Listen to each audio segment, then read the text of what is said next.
বিগত বছরগুলোর ধারাবাহিকতায় 30 সেপ্টেম্বর সোমবার ফারাক্কার বাঁধের সব লক গেটগুলো খুলে দিয়েছে কর্তৃপক্ষ। এর ফলে ভারতের মুর্শিদাবাদ সহ বাংলাদেশে বন্যার আশঙ্কা দেখা দিয়েছে। বিভিন্ন তথ্যসূত্রে ইতিমধ্যেই জানা গেছে, পদ্মা ছাড়াও মালদা জেলার সমস্ত নদীতে পানি বৃদ্ধি পাচ্ছে।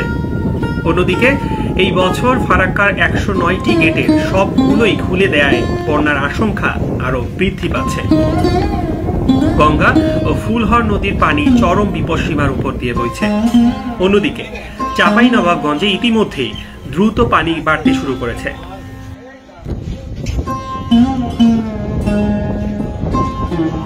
ঝুঁকিপূর্ণ 10টি পয়েন্টের মধ্যে শীর্ষে রয়েছে Hardinge bridge, Kumarkhali, Gorai railway bridge ও আরিচা স্টেশন পয়েন্ট, যার ফলে পাবনা, রাজশাহী, রাজবাড়ী, মানিকগঞ্জ ও মাগুরায় খুব শীঘ্রই বন্যার সৃষ্টি হবে বলে ধারণা করা হচ্ছে।